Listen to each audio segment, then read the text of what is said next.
یہاں جو سمجھنے کی بات ہے وہ یہ کہ وائرس، میں اسے اگر ایک دینی نام دوں تو کیا نام دوں گا؟ یعنی یہ تو ایک اس کا سائنٹیفک نام ہے نا وائرس.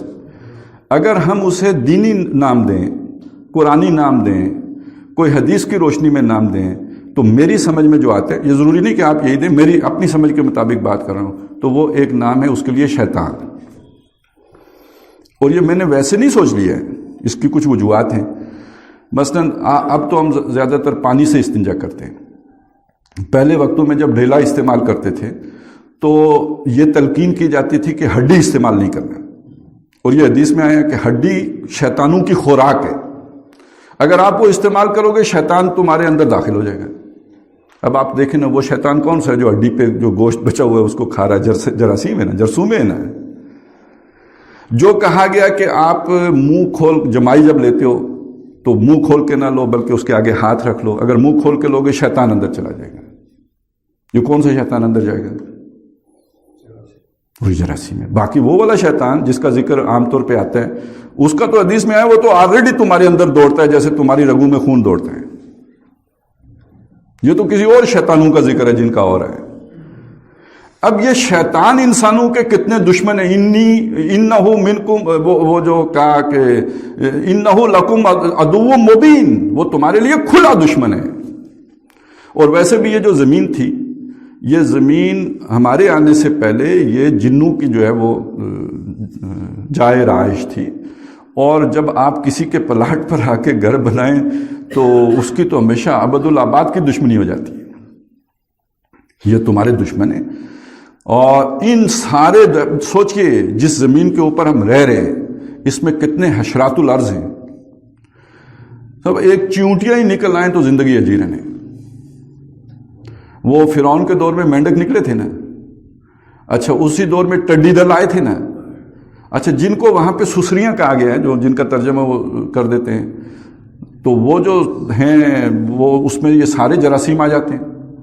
اس میں یہ پسو شسو بھی آ جاتے ہیں، لیکن یہ کہ سارے جراثیم آ جائیں گے، اس میں یہ سارے وائرس بھی آ جائیں گے. یعنی اسی ایک لفظ کے اندر ان سب کا احاطہ کر دیا جائے گا. تو یہ ساری جو مخلوقات ہے اس کے درمیان اللہ نے انسان کو زندہ رکھا ہوا ہے. تو کیسے رکھا ہوا ہے؟ کوئی اندازہ ہے ہمیں؟ نہیں ہے. قرآن مجید کہتا ہے وَيُرْسِلُ عَلَيْكُمْ حَفَظًا. میں سمجھتا ہوں جناب میں نے روٹی کھا لی ہے تو میں زندہ ہوں. قرآن مجید بتاتا ہے تم نہیں زندہ رہ سکتے تھے. یہ تو کئی چیزوں سے حفاظت کرنے کے لیے میں نے تمہارے اوپر فرشتے تعینات کر کے رکھے ہوئے ہیں، باڈی گارڈ ہیں جو تمہاری اللہ کے حکم سے حفاظت کرتے رہتے ہیں.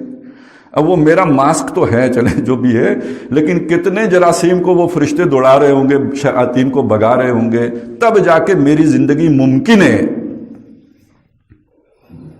وہ جو آتا ہے نا الحی القیوم اور یحیی و یمیت، یہ ترجمے میں بھی ہمیں پوری صحیح سمجھ نہیں آتی.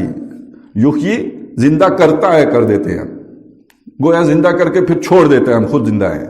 یحیی کا یہ مطلب نہیں ہے زندہ رکھتا ہے. وہ ایک لہجہ ہم سے اپنی جو ہے توجہ ہٹا دے زندگی ختم. القیوم ہے، قائم رکھا ہے اس نے ہماری زندگی، اس کے دم سے قائم ہے، اس نے قائم رکھی ہوئی ہے، نہیں تو یہ قائم ہی نہیں رہ سکتی.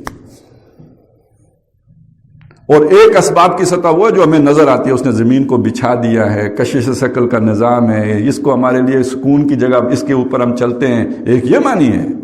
لیکن اس کے ایک نیچے اور سطح بھی ہے، اس نے فرشتے بھیجے ہوئے ہیں کہ جو ہماری حفاظت کرتے رہتے ہیں ہمارے دشمنوں کے مقابلے میں، ان دشمنوں کے مقابلے میں جو ہمیں نظر ہی نہیں آتے، جن میں وائرس بھی شامل ہیں. وہ زندہ، اور اس نے موت کا وقت مقرر کر رکھا ہے، اس وقت سے پہلے موت نہیں آ سکتی. اب یہ ایمان کا تقاضا ہے یا نہیں ہے؟ اس سے پہلے کوئی شے انسان کو موت سے دوچار نہیں کر سکتا. وہ جو اس نے وقت مقرر کیا اسی وقت مرے گا. یا پھر وہ حضرت علی رضی اللہ تعالیٰ عنہ کی بات یاد کیجئے کہ موت زندگی کی سب سے بڑی محافظ ہے، کیونکہ موت نے جس وقت پہ آنا ہے اس سے پہلے مرنا نہیں ہے، تو گویا موت ہی حفاظت کر رہی ہے، اس وقت تک لے کے جائے گی.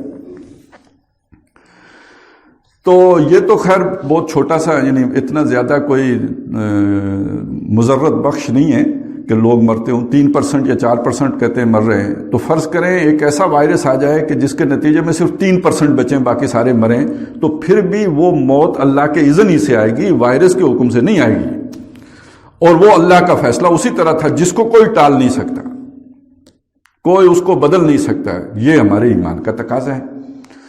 اور اگر یہ شے ہمارے اندر راسخ ہو جاتی ہے، یہ یعنی اس پر ہمارا یقین پیدا ہو جاتا ہے، تو پھر کم از کم وہ افراتفری تو نہیں مچے گی نا جو پیدا ہو جاتی ہے.